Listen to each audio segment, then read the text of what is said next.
तो hello guys, मेरा नाम है सागर। टाइग्रेस प्रिंसेस के इस एपिसोड की स्टार्टिंग में हमें दिखाया जाता है जनरल कहते हैं हीलिंग, तुम्हारा इससे मतलब क्या है? हीलिंग कहती है जनरल प्लीज मुझे पहले एक्सप्लेन करने दीजिए सारी चीज़ों को। अभी जो वेदर है बहुत ही ज़्यादा ठंडा है और इसके अलावा इस वक्त बॉर्डर पे लेकर जाना सोल्जर्स को ये सही नहीं होगा। अंधेरा और रात का समय है, ये उनकी आंखों के लिए बिल्कुल भी सही नहीं होने वाला। और अगर ट्रुप इस वक्त वहाँ पर जाएंगे तो मुझे लगता है कि सोल्जर्स बहुत ज़्यादा सफ़र करेंगे और ठीक से लड़ाई भी नहीं कर पाएंगे। तो मेरे हिसाब से हमें थोड़ा वेट करना चाहिए ताकि थोड़ा उजाला हो जाए, तो हमारे सोल्जर्स के लिए सही होगा कि वो थोड़ा उजाले में फाइट कर पाएंगे। तभी कोई कहता है बकवास। हमें बाइकिन को दिखाया जाता है जो कि आगे बढ़ती है और कहती है कारण यही था कि एनिमी ने हम पर अटैक किया क्योंकि हम इस वक्त अनप्रिपेयर्ड थे, और अगर हम इस वक्त थोड़ा पीछे हटते हैं तो ये हमारे लिए ही गलत होगा क्योंकि उन्हें पता है कि हम अनप्रिपेयर्ड हैं। और अगर हम तब तक वेट करेंगे जब तक थोड़ा उजाला होता है तो हमें एनिमी के सामने सरेंडर ही करना पड़ेगा और हमारे पास और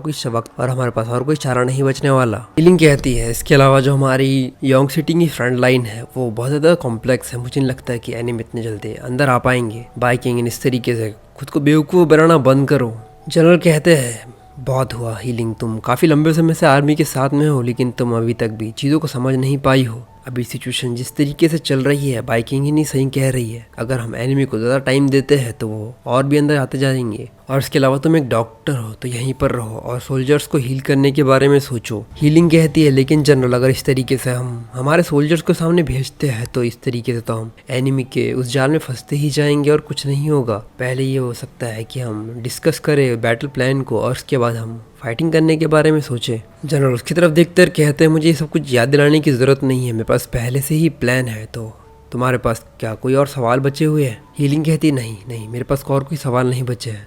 बाइकिंग आगे बढ़ती और कहती लॉर्ड जनरल अभी इससे बकवास करने का हमारे पास समय नहीं है। मैं अभी मिलिट्री सिचुएशन बहुत ज़्यादा अर्जेंट है, हमें यहाँ से चलना होगा। और ये कहते उसके हाथ पकड़ के आगे लेकर जा रही होती है जनरल को, और वो कहती है मैं उन एनिमी को मार कर यहाँ से भगवा दूंगी। जनरल कहते हैं बाइकिंग तुम यहीं पर रहने वाली हो, तुम्हारी बॉडी अभी फिट हुई है, तुम बैटल के लिए अभी रेडी नहीं हो, तुम्हारी बॉडी इन सारी चीज़ों को एकदम से हैंडल नहीं कर पाएगी। बाइकिन कहती है क्या? और वह कहती है लॉर्ड जनरल मैं अभी ठीक हूँ, मैं इन सारी चीज़ों को होल्ड बैक नहीं कर सकती, मैं तुम्हें प्रोटेक्ट करना चाहती हूँ। लेकिन जनरल उसके हाथों को अपने हाथों से दूर कर देते और कहते नहीं यहाँ पर कई सारे डेंजर्स हैं इस बैटल फील्ड में, और अगर ऐसा ही रहा तो तुम हर्ट हो सकती हो, मतलब दोबारा हर्ट हो सकती हो। बाइकिंग गुस्से में चिल्लाते हुए कहती है नहीं मुझे कोई भी दूसरी चोट नहीं लगने वाली। जब जनरल इस बात को कहते हैं कि बाइकिंग लड़ाई करने के लिए नहीं जा सकती बैटल फील्ड में, तो इस चीज़ से बाइकिंग को काफ़ी ज़्यादा गुस्सा आता है और वो कहती है लॉर्ड जनरल। तो ये एपिसोड सिर्फ यहीं तक। अगर आपको ये एपिसोड पसंद आया तो प्लीज़ लाइक और कमेंट करके ज़रूर बताना कि आपको ये एपिसोड कैसा लगा। और अगर आप चाहते हो कि मैं इसी तरह की ज़बरदस्त एक्सप्लेनेशन करूँ तो चैनल को सब्सक्राइब करना मत भूलना।